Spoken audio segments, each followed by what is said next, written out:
Lead Skyrim designer and former Starfield systems designer Bruce Nesmith reckons Bethesda Game Studios won't move to a new game engine and explains why it doesn't need to. Quote, "I will be the first person to say that Bethesda games could have had a higher degree of polish," Nesmith says. The developer goes on to explain the studio and he have benefited from their games having, quote, "such a wide and vast array of gameplay that a certain amount of lack of polish could be forgiven." What an absolutely wild excuse to hear from an industry veteran. Well, we would release the games with less bugs, but the players are just bloodthirsty for them.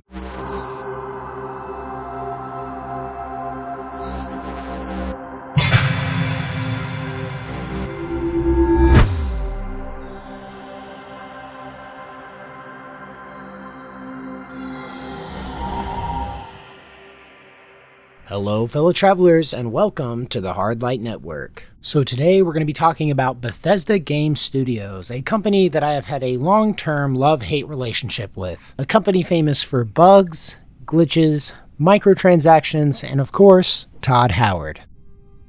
And it's our biggest one yet.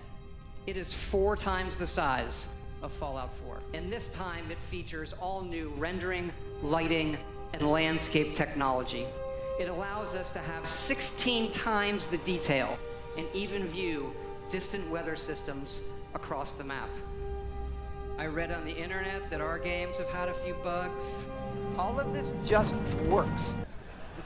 I'm not kidding. I'm sure many of you have played at least one of their games, whether it's from the Elder Scrolls series, Fallout, or their newest release, Starfield. And I'm sure just as many of you have stories about encountering glitches in their games, both minor and severe. But before we get into it, guys, if you want to support this channel, please do not forget to like, subscribe, and comment some of those horror stories down below. Plus, if you want to go the extra mile, there is a super thanks option below. That being said, guys, thank you so much for watching, and let's get into the video. So the first part of today's story comes to us from an interview with Skyrim's lead designer, Bruce Nesmith, in an article entitled, "Skyrim Lead Designer Says Bethesda Can't Just Switch Engines because the current one is perfectly tuned to make the studio's RPGs." Guys, I know I've mentioned something about this before, but what in the world is going on with these titles? We got to get these guys in chat and work something out. This cannot be the best way to title an article. Lead Skyrim designer and former Starfield systems designer Bruce Nesmith reckons Bethesda Game Studios won't move to a new game engine and explains why it doesn't need to. Speaking in a recent interview with Video Gamer, Nesmith outlines why Bethesda's in-house engine still works for the studio despite its age. Quote,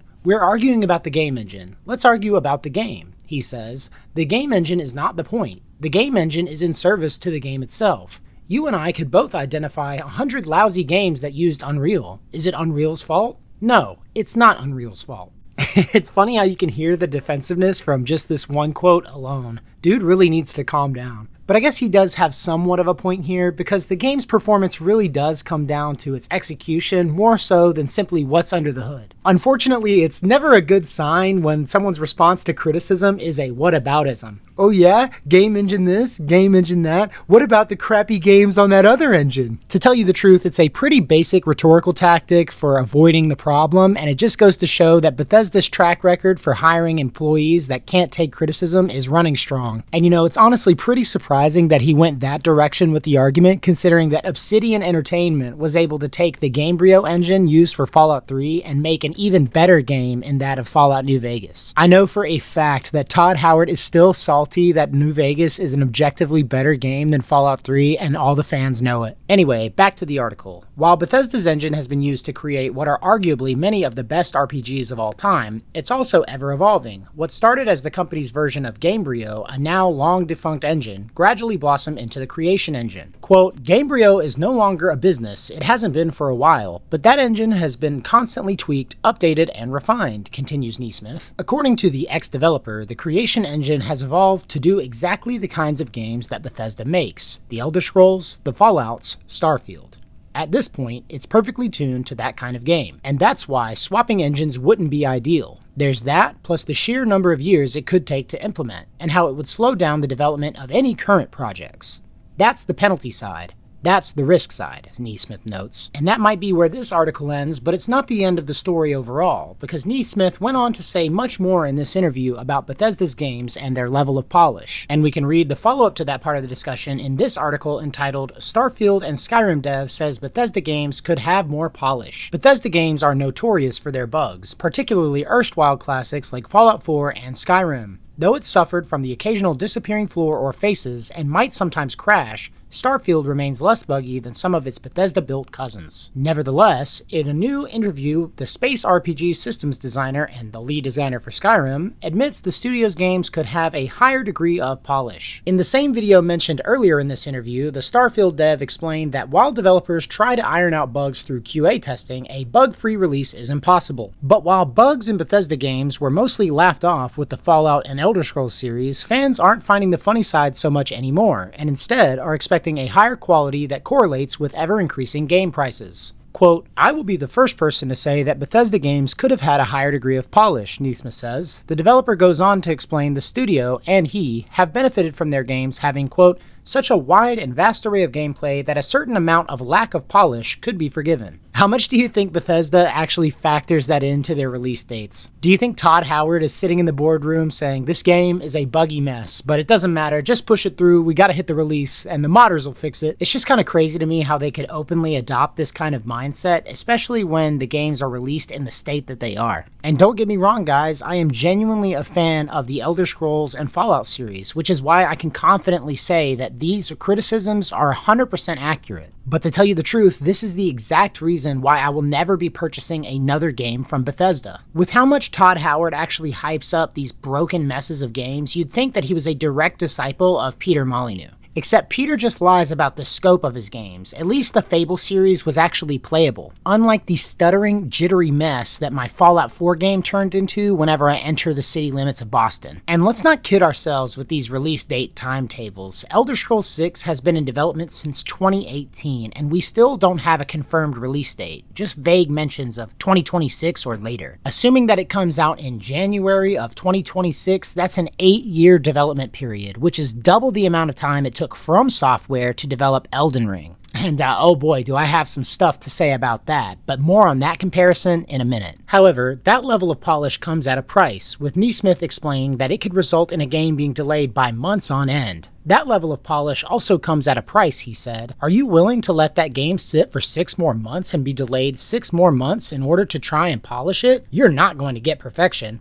It's just going to be better. What an absolutely wild excuse to hear from an industry veteran. Well, we would release the games with less bugs, but the players are just bloodthirsty for them. Remember that comparison I made to From Software earlier? Well, this is the exact situation that we're in. Elden Ring's world is bigger than Starfield, it has more content than Starfield, and it was developed in just over half the time it took to develop Starfield. Oh, and did I mention that it also has less bugs? And it's not like From Software has so many more resources to throw at their games than Bethesda does, because the company is actually slightly smaller. And at least in my case, while Bethesda has lost a lifelong customer because of their mismanagement of Fallout 76, From Software has a virtual guarantee that I will purchase their next game at full price. But Bruce has not finished blaming the customer for his game development woes yet. Quote, the players' expectations are that a game is flawless, that it has no bugs, he explained. That is their expectation. You don't have to like it, but it's there, and you aren't going to achieve it. So what marketing has to do is say, how can we get as close as possible to that expectation? How can we make it so these guys don't hate us for what's wrong and love us for what's right? But developers can't fix them all, and at some point you have to make the decision to publish, and to publish something you know has bugs, Neesmith explained. It's a tough line to tread, with players getting frustrated over game delays, but even more frustrated when a game they've waited for is released with a vast array of bugs and glitches. Bethesda's next big undertaking, The Elder Scrolls 6, is expected to be massive, both in scale and ambition. Perhaps it depends on what players prefer. Would you rather a game take longer to come out but arrive with a smaller number of bugs, or hit launch sooner despite some technical flaws? Personally speaking, I'm in the camp that would rather wait a little bit longer for a game that's more stable. But the thing is, I have a huge problem with Neesmith's takes that players expect a perfect game on launch. To tell you the truth, it sounds like more of an excuse than anything, because honestly, I don't expect any game to be perfect, and even games like Elden Ring have their fair share of issues. His point is also double stupid when you consider that there's a dedicated dedicated modding community that's out there ready to fix all the bugs that the developers can't be bothered to. The unofficial patches are probably the single most downloaded mods in all of the Nexus. So it's kind of a joke that he's seriously saying anyone expects a perfect game from Bethesda, and it's not even a funny one. I wonder where Bethesda keeps finding these people that find a way to blame the community for their lackluster products. The same community, mind you, that has been repeatedly screwed with pre-order bonuses,